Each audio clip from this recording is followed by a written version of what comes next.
We're recording now. See? And like I said, I just see that's what I see. So whatever you're doing with your hands or. So why don't we just start in sort of 2007, 2008 when you volunteered to go overseas. What was you're a reservist, you had to volunteer. Why did you volunteer? Well, I had just finished college, was looking at moving forward with a career in policing, but I had spent at that point 8 years training to do my job, and I wanted the opportunity to go do my job. I had missed out on 2 Bosnia tours and a Golan Heights tour, so I wanted to go do a tour, go do my job as I trained to do. So I had the opportunity to deploy with Task Force 108, started workup training in July of 2007. Unfortunately, a week before I started the workup training, in typical redneck Alberta fashion, got on a bucking horse and shattered my right arm. So I showed up with a cast on my arm, and they kept me for 2 months. Pairs training and C9 drills is very awkward when you can feel the bones in your arm separating. But they kept me for 2 months, and then they finally decided it just wasn't healing, even after they took the cast off, and sent me home. What did your family think at the time when you volunteered to go to Afghanistan? Your family and friends? My father was very proud, as was my mother, but she most certainly did a happy dance when I came off the horse and ended up in the hospital. She makes no bones about that. And maybe you should just explain why would your dad be happy? My father at the time had been retired for 4 years. He's a 28-year veteran with the Lord Strathcona's Horse Royal Canadians, and he retired in April of 2003, and was carrying on the family tradition. I am the 5th for sure, possibly 6th generation serving in my family, according to my research. I'm still digging back, but records are getting sketchier and scarcer to find. I'm just curious, what was your dad's reaction when you joined the Armored Corps? Well, joining the Armored Corps was sort of a choice. I definitely wanted to be combat arms. I joined in Medicine Hat, where I joined the South Alberta Light Horse at the time, and my options were be a clerk or be an armored crewman. So I didn't want to sit in an office all day, so armored crewman I became. He was very, very proud. Threatened me within an inch of my life if I removed the line rod of my beret. My beret was perfectly formed before I even started basic training, though we found out the hard way one day that we have the same size boots, but his feet walk differently. So when he took my boots, left me with his one day, it was a little awkward. It's extremely amusing. I remember back in 1991, we were posted in Gagetown at the Armored School, and when they first allowed women to join the combat arms, I remember him being very upset. And now, not only am I a female in the combat arms, I'm also gay, and he couldn't be prouder. And what was it like for you at the time being? I saw in your form, right? You were with the only female crewman south of Edmonton. Yeah. It was interesting. Basic because it was all trades. There were 5 other women on my course. One of the girls ended up RTUing for medical reasons, had some heart issues. Then my QL3, my armored trades course, I was the only female on the course. We were in H huts at the time, so I got a curtained off section.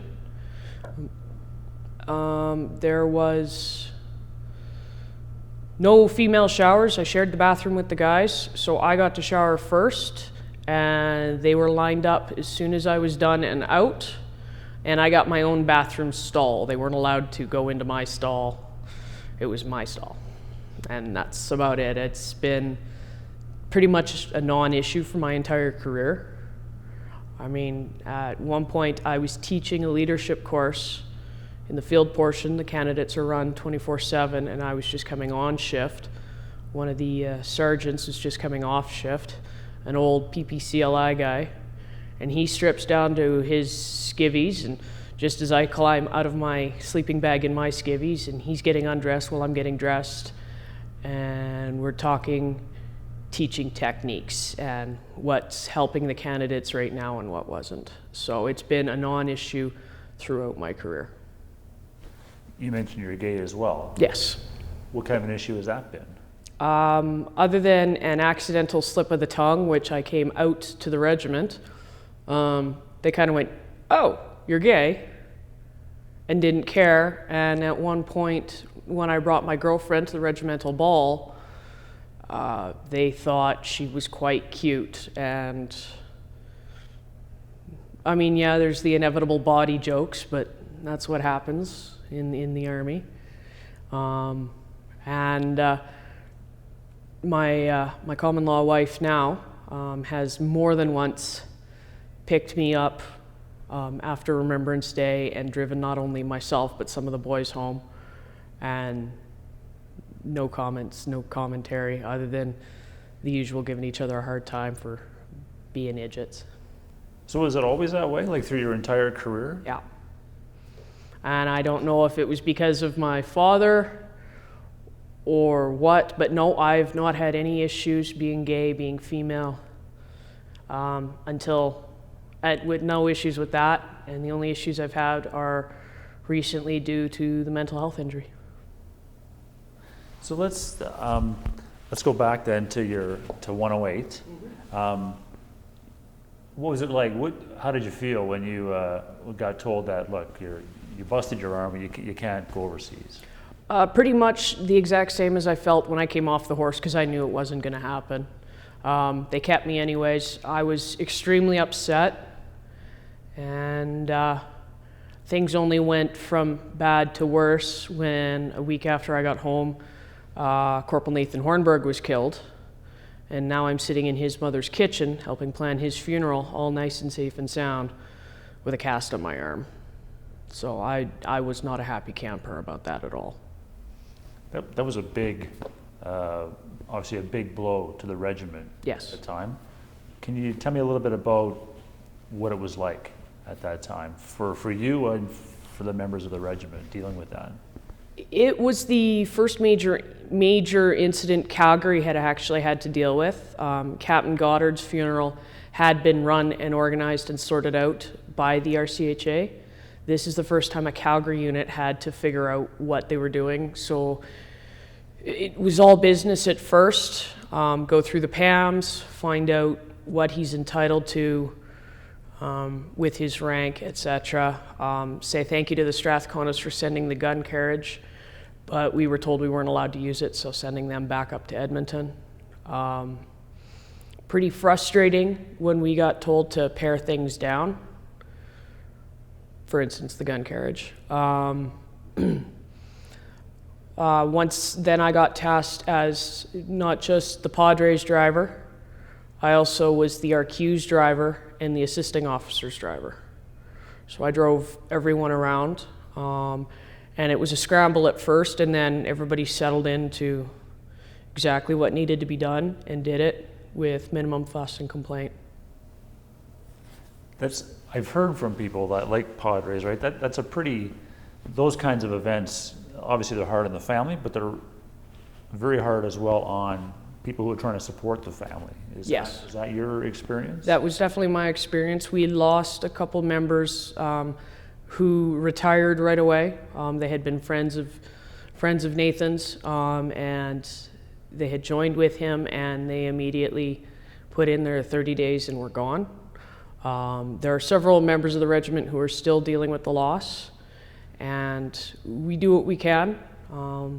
His name comes up every time we have a drink to the fallen, and you'll still see posters with his face on it around the King's Own lines in the armories.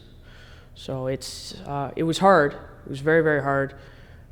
But Nathan's family was adopted completely into the regimental family, and we don't have a function without some representation from his family.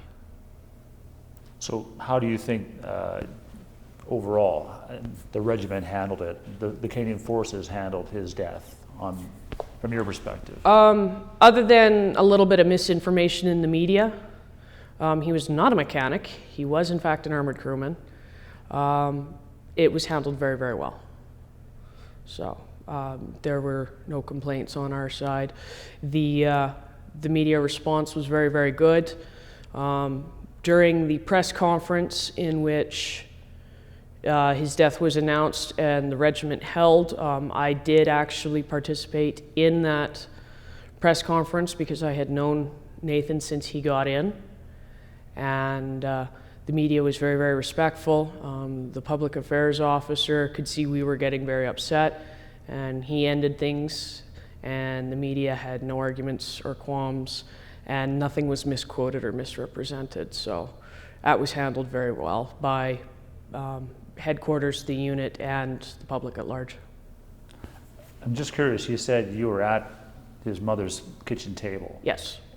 Why were you there? I was the Padres driver, so while I did not do the initial notification of death, I subsequently drove the Padre or the quartermaster and occasionally the assisting officer to the family's house so they can do their various prep and plan for the funeral. At one point, I even was there to help receive the box of equipment and had to go through it and sort out military-issued kit from his personal effects. So, what was that like for you? It was extremely hard, and through tears, I was joking about certainly hope he washed his laundry as I'm folding underwear to put into the personal effects box and pulling out other issue kit and putting it into the return box. Is there anything else that you want to say about Nathan, or what happened with his funeral? It was a very hard time for me. I didn't even get to march with Nathan during the funeral, as I was busy running around in the background assisting the RQ in prepping for the bearer room.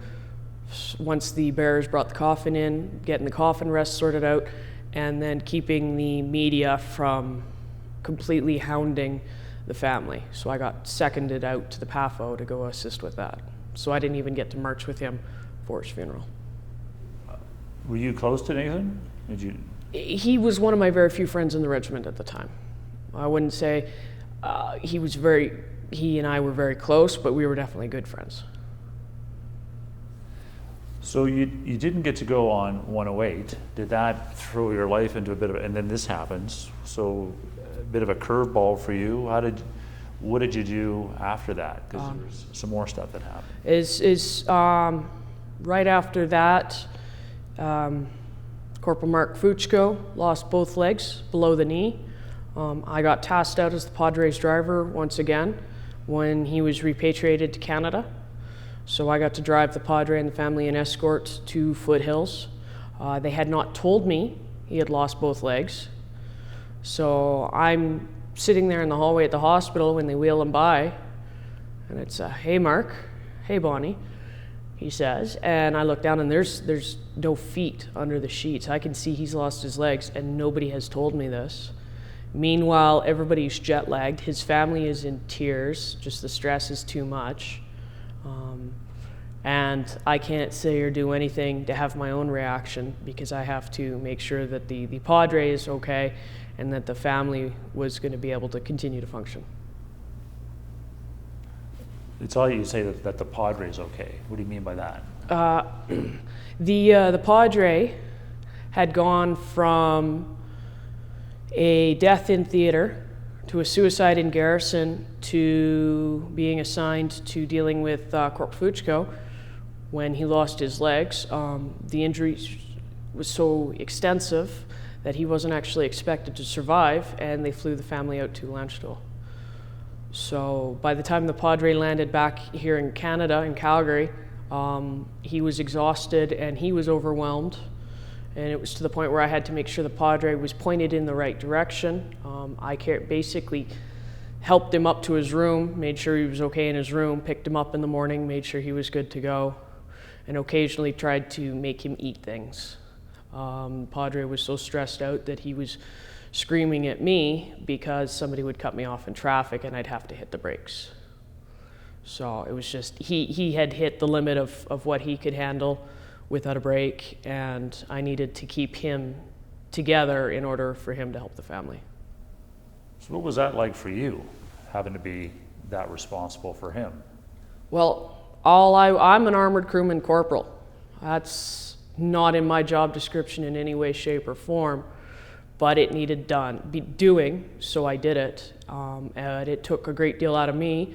And while the Padre and the assisting officers and all these folks get counseling after having to deal with a major incident, I did not. And I went from Corporal Hornberg's death to Corporal Fuchko's injury and was rolled right into Corporal Starker's death with the 15 field am. As the medics didn't know what to do with that, they showed up their Sergeant Major showed up in our orderly room, white, visible all the way around his eyes. The voice was way too quiet, going, "What do we do?" So out come the PAMs again. I had to sit the Sergeant Major down before he fell down, because he was definitely in shock. He didn't know what to do. And we talked him through the ADGE at the time, the day staff talked him through it after I'd gotten him sat down and calmed down while they all went and found what they needed to discuss things with him. I'm just going to stop a sec here. When they sent me home, they kept me on Class B. Okay. So just to be clear, so it isn't that you're necessarily volunteering for all these things. You are one of the day staff in your unit at the time, is that correct? Yes, when I was RTU'd, they kept me for the 30 days, and most of my career has been Class B taskings. So I had gotten another Class B tasking, and that was the job. So, do you remember what's the time frame between Nathan Hornberg's death and Mike Starker's? Nathan was killed September 24th, 2007, and Mike Starker was killed 16 May 2008, with Fuchko having been injured in March of 2008. Okay. So and there was a couple other funerals in that time frame. The Strathconas lost another soldier that year. So there was a couple other funerals that I paraded with, but was not involved in the background activities. So you mentioned at the time that the Padre and others, they're getting or could get help after some counseling after their involvement. Yes. Did you seek any kind of help at the time? It didn't occur to me to do so. I was just the driver. I didn't do anything. I wasn't doing the hard job. So it wasn't until a couple of years down the road that I realized it actually disturbed me quite a bit more than I thought it had. Why don't we can circle back to that? Mm-hmm. Can we talk about the tour that you did do? Sure. Give me a second. Drink of water first. And, yeah, go ahead.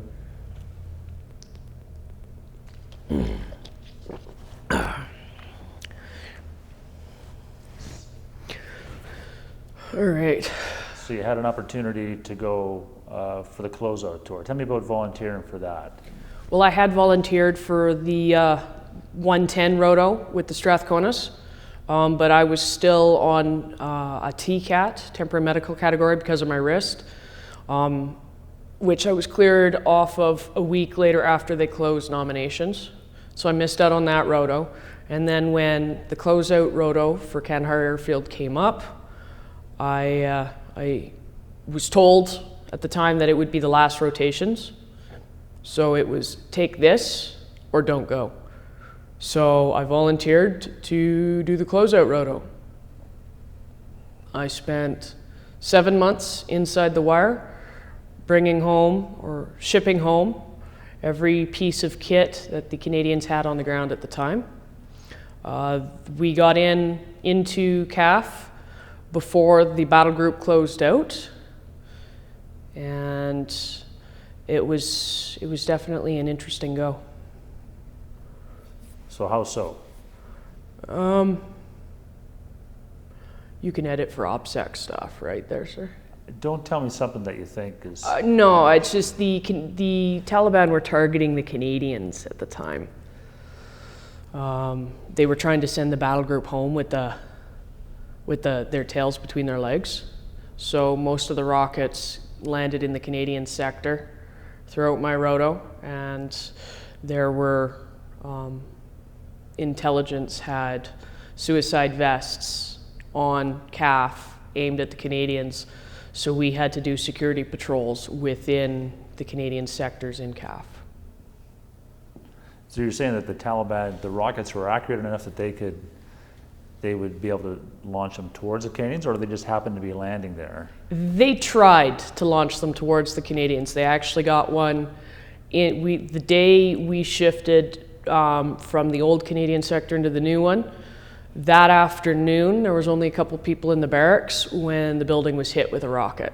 One of my friends ended up in the roll 3 with shrapnel holes all up in her back because the Taliban had gotten very, very accurate on that particular go. We also spent quite a bit of time with the rockets landing in our work areas as well. Came very close.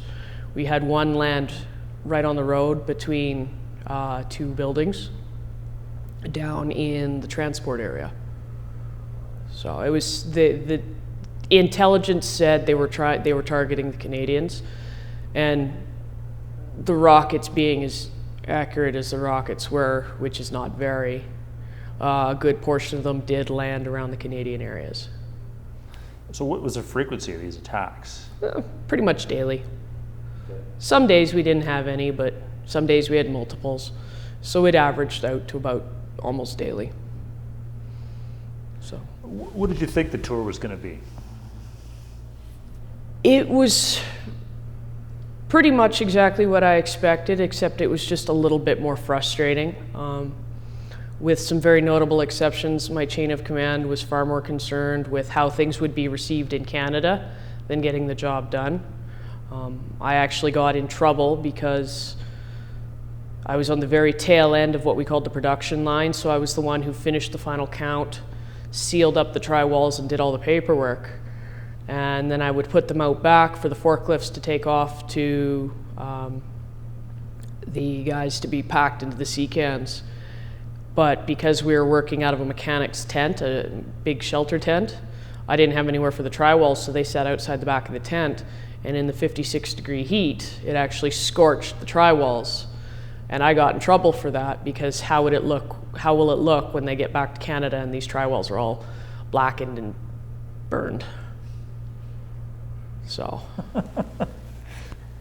yeah, it was an extraordinarily frustrating tour. I found myself going to bed with my jaw aching from grinding my teeth at night because every day or every week some new silly little procedure would need to be added in so that it was easier for the guys in Canada and we would look better when everything arrived. And yet nobody noticed the security tags when the sea cans full of rocks showed up in Montreal. Sea cans full of rocks? Yeah, there was a delay at the Pakistani border. Anything not important was sent by ground to a seaport in Pakistan, and then it was shipped by sea to Canada. Things of medium importance were flown to Karachi and then shipped by sea home, and things of very high value, such as anything with OPSEC value, uniforms, weapons, vehicles, that was flown directly to Canada. So all the low important things, I actually counted all the picks, shovels, nails, pipe, tube, fittings, you name it, they shipped everything home, and anything you could find in Canadian Tire was what we sent by ground via jingle truck to be shipped home via sea from Pakistan. Well, Pakistanis closed the border for over a month, and the sea cans sat there for over a month. But that occurred just as I was leaving Canada, leaving for Canada. So it's when they finally started getting the sea cans back to Canada, turns out that they had been opened up, their contents removed, and full of gravel. How many are we talking about? Or do you I'm not entirely sure. That's that one's, I didn't get the reports on that. I just know it happened to a point. I don't know how many. But those of us packing pretty much expected the stuff to be sent by ground to be waylaid at some point. It was unimportant equipment, but Canada's policy is to not leave anything behind. So we sent it. So the Taliban or whoever got a bunch of picks and shovels and not very important stuff. When you first got there, I mean, the war, this is the last summer that Canada's, when did you get there? What would you do? I got there the very 1st of May in 2011, and the Vendeurs were just gearing up to start their fighting season and finish out Canada's war campaign in Kandahar. What was your first impression of CAF when you got there? Dusty and hot. It hadn't reached the ridiculous summer temperatures yet, so I had time to acclimatize. And everybody who'd been there for a while could tell I just got on the ground, not only because my boots were shiny new and not impregnated with the dust, but because I was so pale. And I took a lot of grief for that. CAF was a lot busier than I expected, though. A lot busier than I expected, and very monochromatic. It was all a tannish gray because the dust coated everything. So I'd see pictures from home, and the green would just be blindingly bright. It's not necessarily what you would have preferred to do on a tour. What would, if you'd had your druthers, what would you have liked to do on your tour? I would have filled a hole in a Strathcona's tank outside the wire. I was given the opportunity when I first got on the ground. They weren't ready for us yet, so I was attached to one of the intelligence units as general labor, and they wanted me to go on a CLP to CLP, convoy combat logistic patrol. All right, they wanted me to do a CLP out to one of the FOBs to do a replen for some of their guys out there, and the mission closure unit slapped that down because they didn't want to run the risk of losing anybody on this tour. So I had the opportunity to go outside the wire, and it was slapped down by the logistics folks. So what's it like spending 6-7 months at CAF without getting a chance to see the rest of the country? Extraordinarily frustrating to be face down, belly down in the dust, while the Taliban are raining rockets on our head, and have the Romanians in charge of our security.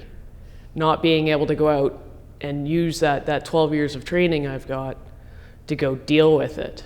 I have to let somebody else go deal with it.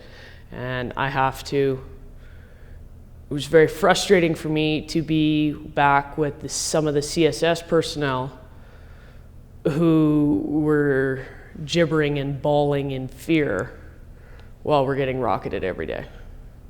It was extraordinarily frustrating because I had the training and I had the skills to go deal with it, but I wasn't allowed to.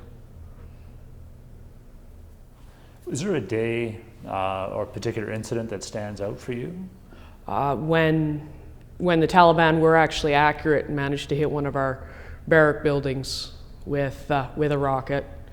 Friend of mine, shrapnel all up in her back, spent the night in the roll 3. I remember they gave her Percocet, which made her violently ill, So when she came back to the shacks, she's in the bathroom throwing up with shrapnel holes all up in her back. And that was, I pinched some saltines from the DFAC, the dining facility, and fed her a whole bunch of saltines and resisted the urge to rub her back while she's throwing up. So it was very frustrating. The other incident that comes to mind is the Taliban managed to actually breach the wall, the Hesco Bastion barrier, and we were all very extremely lucky. They had a jingle truck full of explosives, came through the Afghan side of the CAF wall. Not all the explosives went up. The C-can was launched and came down right beside the massive, 500-liter propane tank, and did not go off.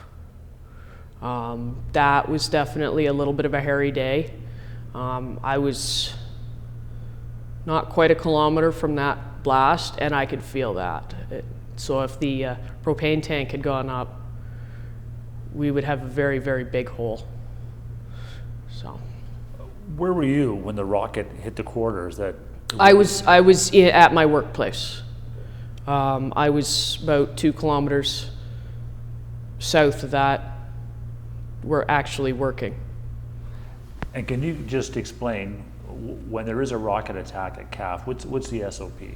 The SOP, when you hear rocket attack, normally the rockets are detected before they hit the ground. Not always. Sometimes you get the boom and then the alarms go off. But if there's a rocket attack, you hit the dirt. You're supposed to get all geared up if you're in shacks. You're supposed to get all geared up in your flak vest and your helmet. I didn't bother. The ceramic plates they had given us were 2 front plates. So the front plate is curved, the back plate is not. So when I put a front plate into the pouch for the back plate, it just digs into your back. And you just lay on the ground, wait for 2 minutes, and then you move to a bunker area until they get the all clear in case they have to bip the round, blow in place. And again, the specifics, how do they announce to people at CAF that there's a rocket attack?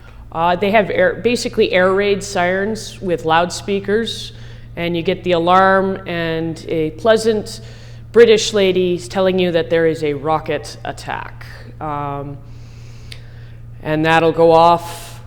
You hit the ground, you wait your 2 minutes, and then after there's no more impacts, you move to a bunker until you get another alarm with the nice, pleasant British lady's voice telling you all clear.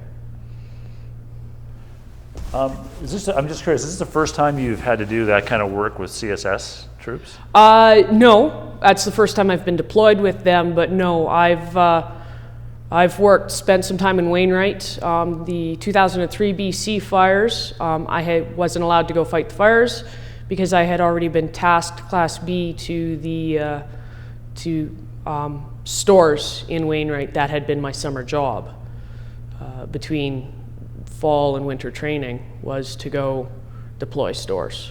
So I've done that. I've spent quite a bit of time working in the orderly room as a clerk anyways. I've also been a trucker, MSC op for various taskings. So I've done quite a bit with CSS. It was just the first time I deployed with CSS and spent any amount of time with the politics. What are the politics? Basically, we had, I found the chain of command, like I said, with a few notable exceptions. At the company level, my chain of command was just spectacular. My OC was great. My CSM made a point of making sure even the reservists got their promotions, etc., as was required. Sometimes she found promotions for the reservists had been delayed by 2 years and shouldn't be, and managed to get them promoted despite being on a Class C contract. Otherwise, I found my chain of command far more concerned with how things will look in Montreal when we're done than actually getting the job. We worked 8 to 10 hour days, 7.5 days a week. So every 8th day you get to sleep in a little bit and didn't have to go to work till afternoon. So it might, if you were lucky, your half day fell on a market day and you could go to the market inside the calf walls. Just in general, as a reservist, how were you received or integrated within that unit? I turned out to have more supply skills than some of the supply techs. I was given a MIMS account and I was put in overall final responsibility for confirming what was in the trial wall was what we said was in the trial wall, and signing off on all the paperwork and having it shipped over to the air packing crew guys to load into the sea cans. They were the ones who dictated how sea cans would be loaded due to weight distribution and all that sort of fun stuff before the sea cans themselves were placed into the C-17s. So I got out on my HLTA 2 days early because there was a flight going to Cyprus loaded full of vehicles, and they just stuffed us in there for my HLTA. And what did you do for HLTA? I came home. I know, very boring. My wife and I had an acreage down in De Winton at the time, and she was running that place by herself, and she'd had all sorts of fun. The pipes managed to freeze on her. Standard issue, soldier goes away, spouse has to deal with the whole world going wrong at once. And she did. Horses got loose, dogs got lost, pipes burst, basements flooded, tried to burn down the house, all that sort of fun stuff. On top of the fact On that top your of the fact partner I'm is in a war zone. Yeah. My mother being an old hat at this, with my father having deployed to former Yugoslavia, Cyprus and Egypt. My mom is an old hat, and she gave Sarah quite a bit of support. So it was really, really nice to know that Sarah had that support behind her while I was busy laying in the dust getting rocketed every day. She's down in De Winton. Did she want or did she access much in the way of what the military, like the MFRC, for example? She's an extremely independent individual. She was put on their phone list. She went and checked out 1 or 2 of their meetings and then decided it wasn't for her and did her own thing. She did very well. Managed to get the truck running herself when it broke down and that sort of fun thing. We're kind of going back in time, but what did she think when you decided that you wanted to deploy in 2011? Well, she knew it was very, very important to me. So she didn't give me any indications other than "good for you, we're proud of you, go."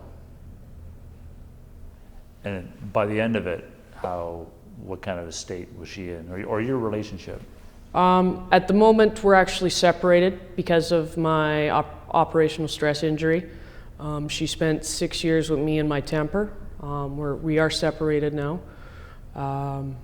But at the time, I had been gone for over half of the time of our relationship.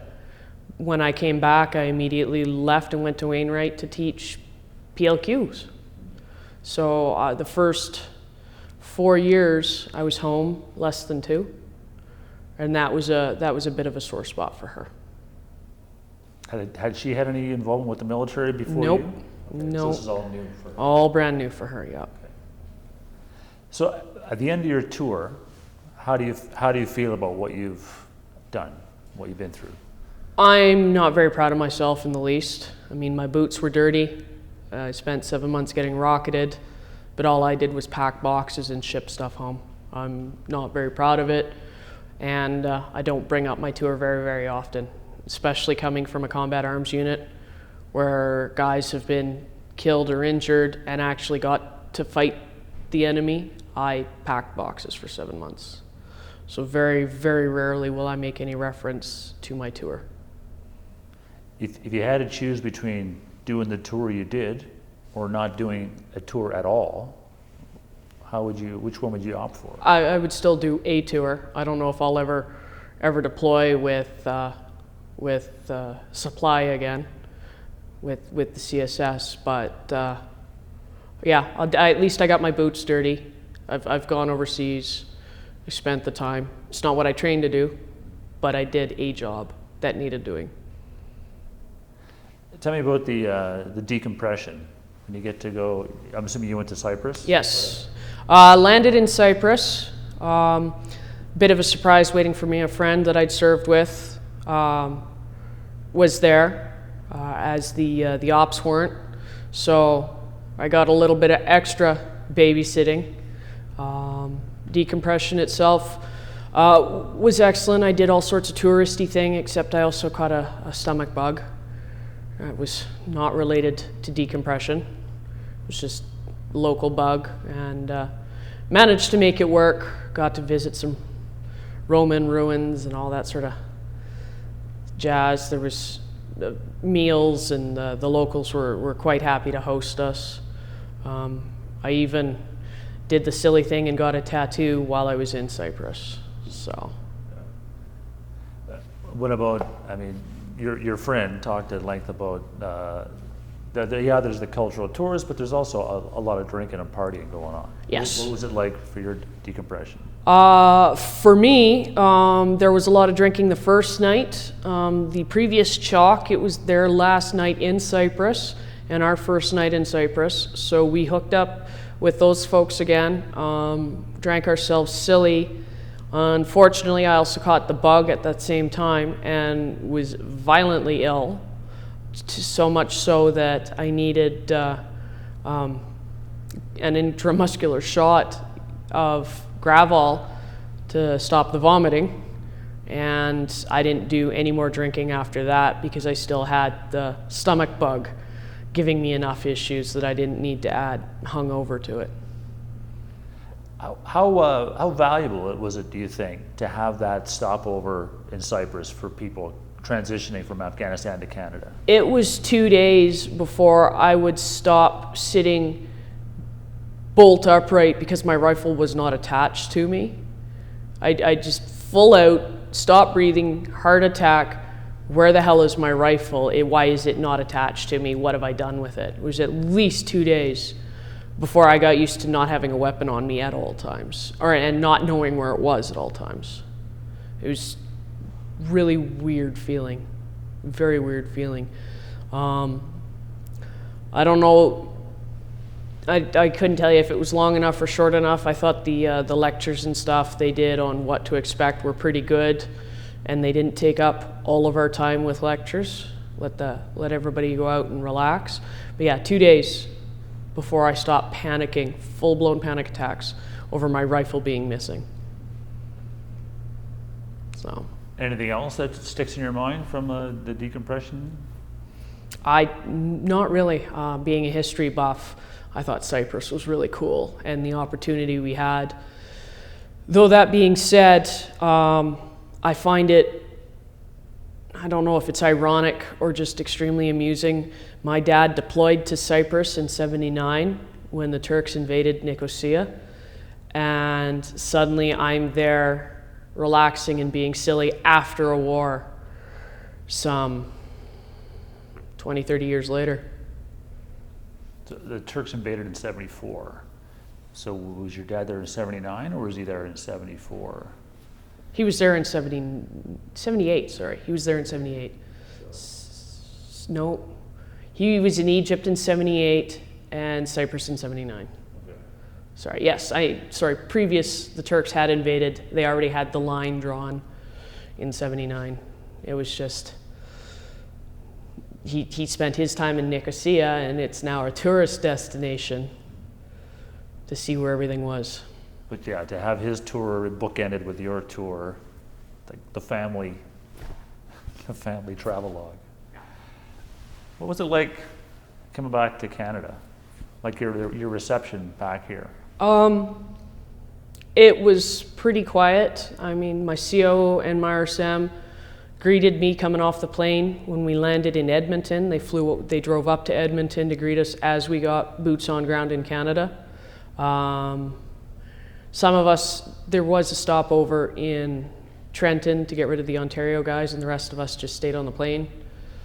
But it was pretty nice. And then when I landed in Calgary, there was basically no reception. My family was there, and a couple of friends, and that was it. There was no recognition or anything of that nature. And I always giggle when I see the first gay kiss here and there, because I've got a picture of me kissing my wife in my desert stuff in the airport in Calgary, and nobody cared. That's funny. So it was December at that point, so it was 60-degree temperature swing, so that sucked, but adjusted pretty quick. It was quiet. I had spent 7 months living. The first 4 months were spent literally across the road from the airfield, so the jets doing their afterburners at 3 o'clock in the morning was just a normal thing. And then I go back to a little 100-year-old farmhouse south of De Winton, and it was just very, very quiet. And that's then, which is where my temper started to surface.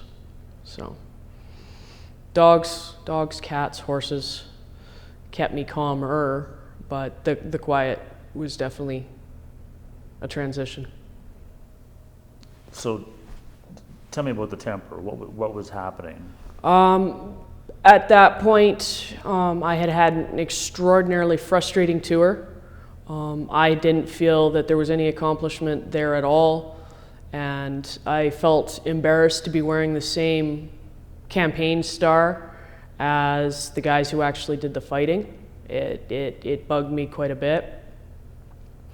And that's basically when my operational stress injury came to a head. Sarah and I got into a wicked argument, and I managed to re-break my arm punching the freezer instead of Sarah.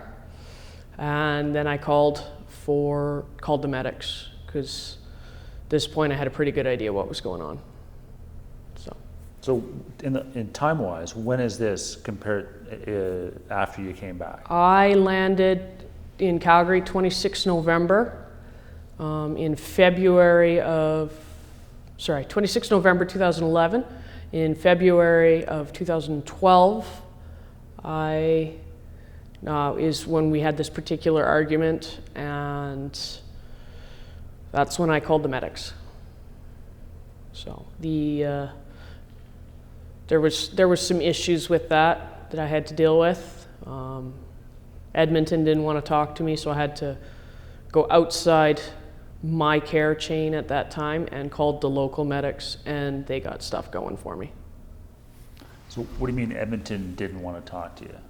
I was told it was too soon for symptoms to be manifesting themselves.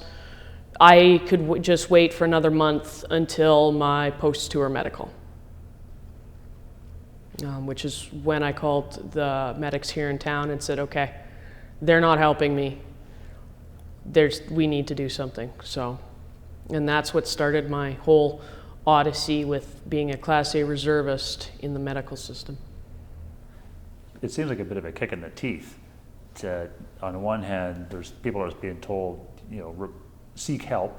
Yep. And you do seek help, and they tell you it's too soon to seek help. It's too soon to see any symptoms. We'll talk to you in a month. Were there any other symptoms? Irritability, lack of sleep, pretty much the standard symptoms. I don't like crowds. To this day, I still don't like fireworks, unless I can smell the cordite, and then it's outgoing, so I'm fine. The brain is weird. If I can smell the gunpowder, it's outgoing rounds, I'm okay. But if I can't, I hate fireworks. I hate the sound of the rockets zipping overhead, and really don't like that. Do you think your experiences as a driver in any way contributed to this as well? I'm most certain that they have.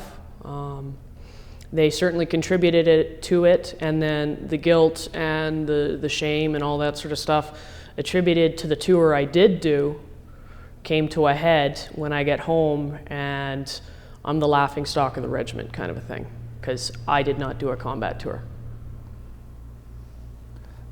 So you're saying you're the laughingstock. Is that you pinning that label on yourself, or were people talking to you saying things? The ranks had said things, so the officers and senior NCOs and the regimental leadership is like, yeah, good job, you did good.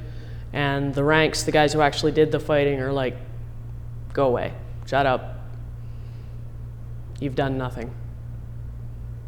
So That's hard. that's the combat arms.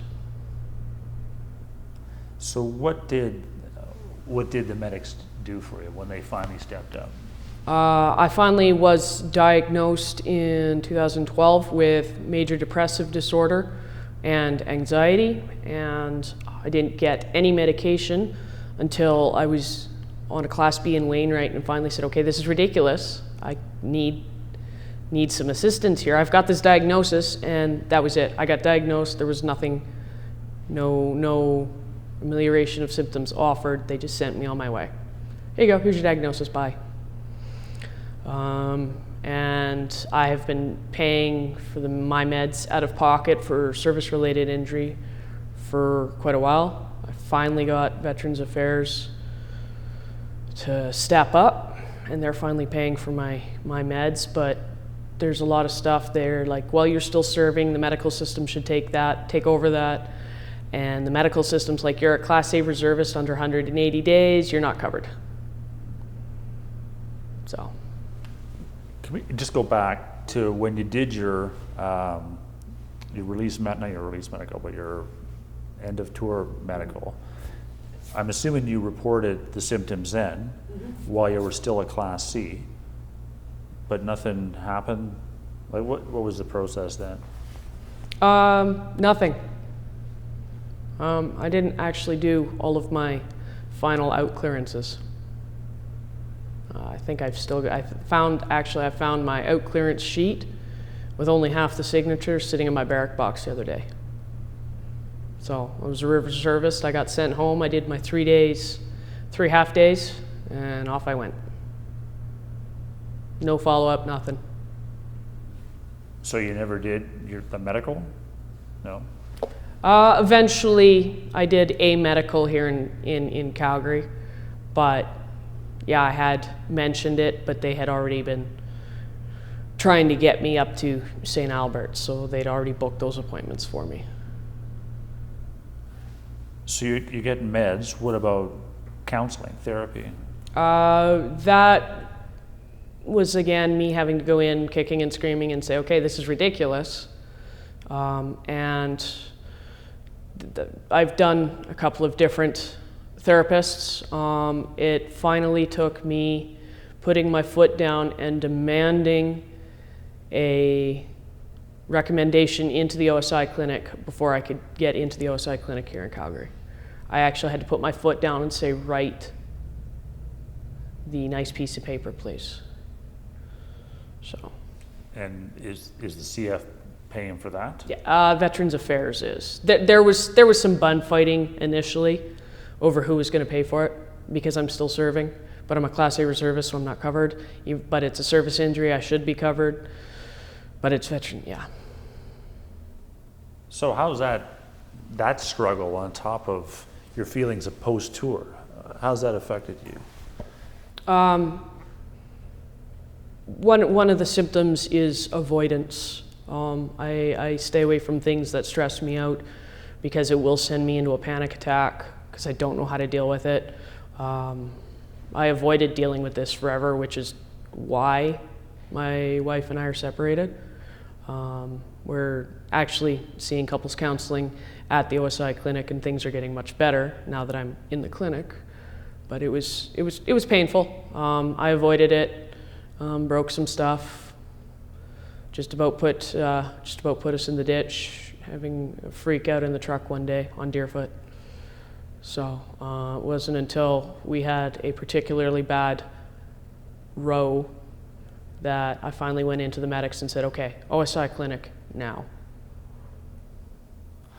I didn't know you back then. Like, did you have these kind of violent spells before you deployed? No.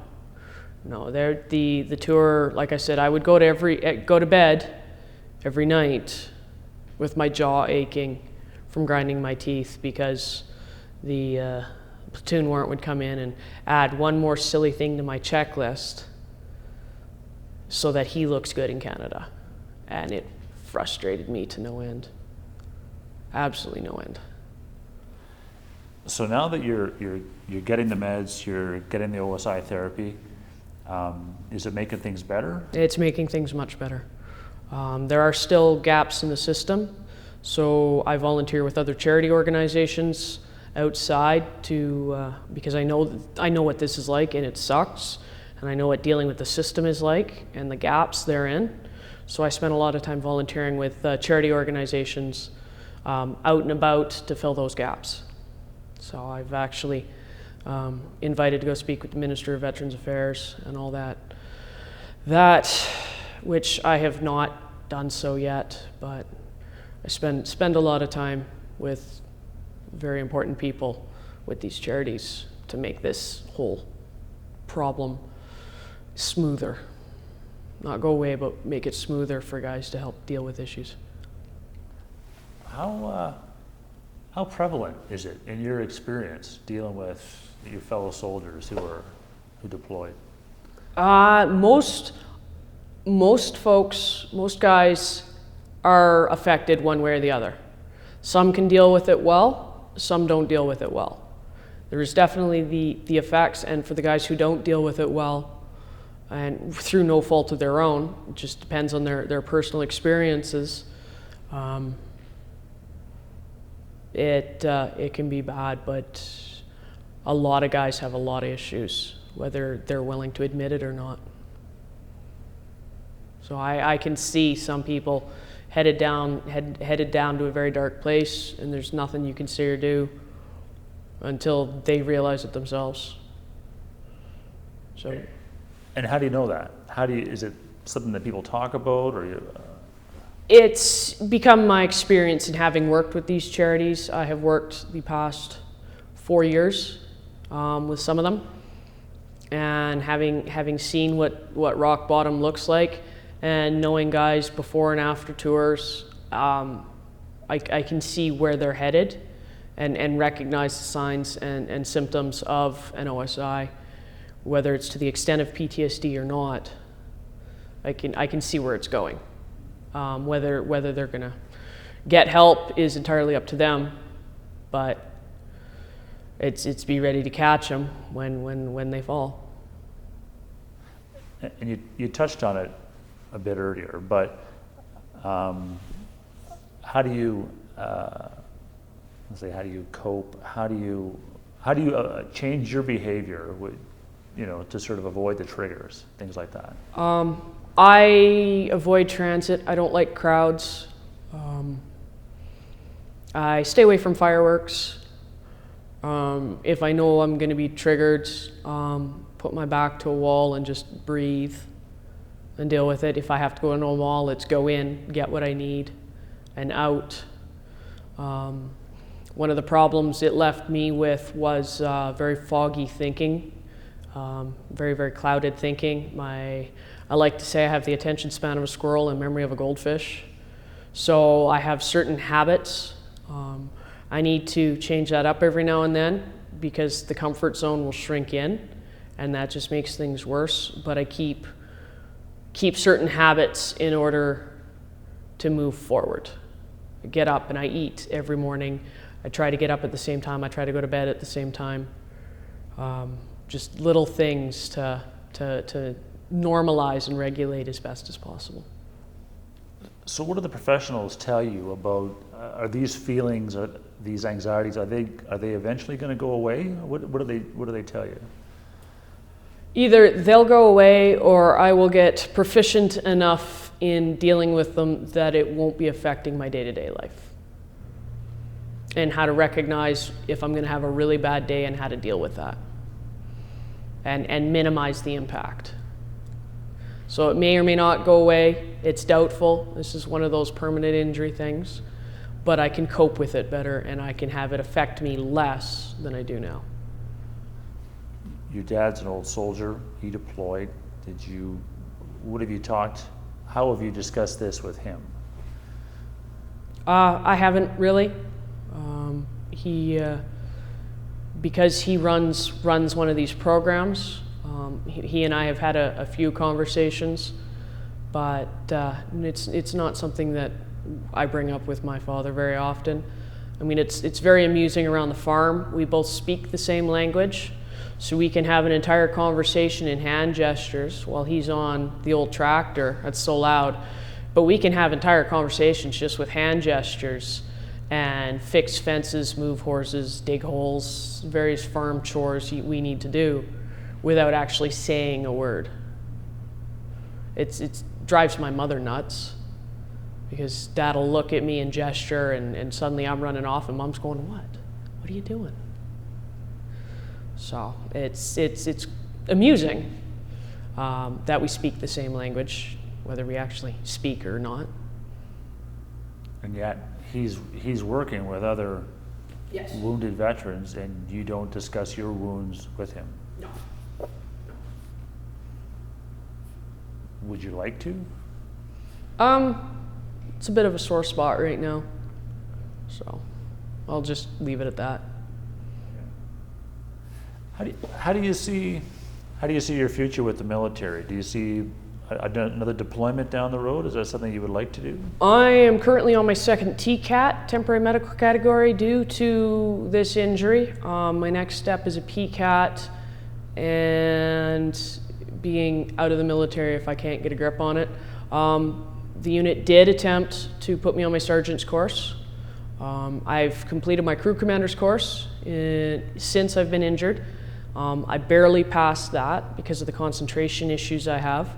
But the patrol commander's course, because I have a very hard time focusing and am extremely forgetful, I was not successful with the patrol commander's course. So the unit did put me into an advanced tutorial program, as it were. I was placed with the troop warrant, who's the most experienced, so I can get more practice and more mentoring, and the concentration issues and the ability to cope with high amounts of stress, inability to cope with high amounts of stress, led to me finally being moved over into headquarters squadron and being placed on TCAP. So I might be looking at a medical release here within the next couple of years. Hoping to avoid that. I would like to be the first female crewman NCO in the history of my regiment. It's my goal. And I'm one course off of that, so we'll see. The OSI clinic's I'm doing very well at the clinic, so maybe I can get off my TCAT and be successful in Gagetown. Could you have talked about this stuff, I don't know, 3 years ago? No. No, not at all. It's, even now, guys bring it up, and there's a bunch of ridicule. I mean, I've been asked, well, the hell you got an injury for? You spent 7 months inside the wire. Like, even my injury's questioned by the troops, by my peers, because I was not involved in combat. So I am fairly open about the injury, not because I want pity or attention, but because I am doing that lead from the front. Look, I'm talking about it. It's not the end of the world if you're injured. And I have gotten a few phone calls on the side from troops struggling with things and asking for advice, which generally has me referring them to professionals, but they know I know the way, so I've fielded some calls as well as a lot of flack. Yeah, so if I just get a bit more detail from you on that. When when people ask you for advice, whether about deploying or dealing with an OSI, what advice do you give them? I generally send them to a professional. I'll make a call to the psychologist I know I've worked with on the charity and ask him, all right, where's the best place to send these guys? And then I will call my troops back and I will say, all right, call this psychologist, he knows where you're going, etc., etc. Or sometimes it depends. If the guys just need to vent and get something off their chest, then I will just sit there and listen to them rant and rave, and then they feel better. Why do you think they go to you? I'm hoping it's because I've stepped up and said, yeah, I have an injury. It's not the end of the world. I'm trying to carry on. Granted, like I said, I've not been very successful at it, but with the patrol commanding, but other aspects of my job I am very good at, and the guys know I have the resources, or at least know where the resources are. I just have one or two more questions for you. I'm just curious, what do the professionals that you deal with at the OSI clinic, this whole issue of guilt, and I wasn't in combat, I'm not entitled to an OSI. What do they say about the source of these injuries? The psychologist I work with as a therapist is addressing that slowly but surely. She points out that it's garbage. The task needed doing, whether I did it or someone else did it, it needed doing. But it's getting me to believe that with all this other outside input telling me that no, what I think is the right way to think, she's the lone voice in the crowd kind of going, no, that's not the right way to think. And if you think differently, you'll feel better about it. So it's struggling to accept that and carry on, which I haven't yet. Is there anything more you want to say about your OSI that we haven't talked about? No, I don't think so. I mean, I've done quite a bit of work as an injured veteran. I've been veteran in brackets, quotations.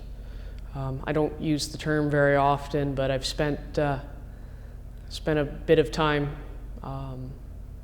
with one charity organization in particular who goes out and does experiential as well as therapeutic programs to help get guys out of the basement, because inevitably if you have an injury you hide in the basement.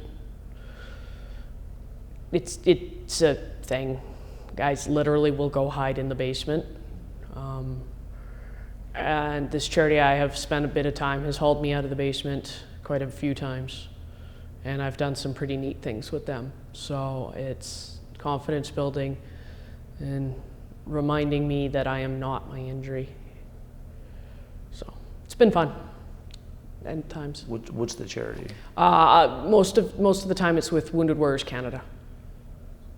So do you want to maybe finish on your trip? Tell me about what did you do with them in Italy? Wounded Warriors Canada recently held their 3rd annual battlefield bike ride. And this time we followed the Gothic and Hitler lines on bicycles. So we rode 600 kilometers on a bicycle, which Italy's extraordinarily mountainous, by the way. We started in Ravenna and ended at the Abbey de Monte Cassino on the top of a mountain. And we got to ride up on our bikes after 600 kilometers. So there were we hit the major cemeteries along the way, paid our respects. 1 year when we went to Dieppe, Wounded Warriors Canada provided me with a wreath to lay for the Calgary Regiment guys who were killed at Dieppe 2 years ago. And this year, it was definitely an experience, and one learns quite a bit when struggling up a 9-kilometer high mountain on a bicycle. but finishing on the bike. And it was warmish, 35 Celsius for that 600 kilometers. How important is that, the struggle and the sense of completion at the end of it as part of, is it therapeutic that way? I've been converted to a cyclist as much as I don't want to be. I find it gives me time to just, the physical activity is a positive while I work my way through whatever's bugging me that day. And it is quite a sense of accomplishment when you realize just how far you rode. You rode 120 kilometers today, up and down a couple of mountains, and you finished. It's definitely very, very good for one's sense of achievement and inner strength. What about the people that you're doing this with? Who are you traveling with? This particular event is not just a veterans event. It's a fundraiser for Wounded Warriors Canada, so anybody can come join. Though it is, veterans are given preference if there's a waiting list. With 100 riders, there's not generally a waiting list, but veterans were given preference and are identified at the beginning of the ride, and any resources needed are there. There's padres on the ground, and there's other soldiers to help guys through. Pretty much anybody has, especially injured guys, has a bad day, at least one bad day on one of these rides, and everybody tends to, especially the other vets, tend to come together and help them through it.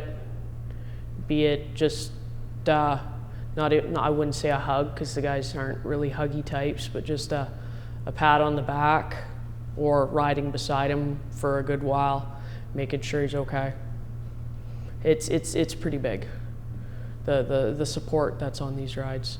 And any civilians, family members, didn't have to have any military connection, but pretty much everybody does have a military connection of some type. And it's, everybody supports each other on this ride. And everybody waited for the very last rider to come up the mountain at Casino to the Abbey before dispersing off and going through the Abbey. My last question is just how important for you personally is that kind of support from fellow veterans, in the same boat, as opposed to doing stuff one-on-one, like with your psychologist? Given that my unit leadership is very supportive, but the troops have very low opinions of me because of my injury, that group support from the vets is important. To have other people say, yeah, they're full of crap, you're doing okay. To say, okay, you know what, you can have a bad day today, have at her, we'll make sure you're good, and then tomorrow is a new day, and you get up, put one foot in front of the other, and have have my section, as it were, of vets behind me while I'm doing this is extremely important.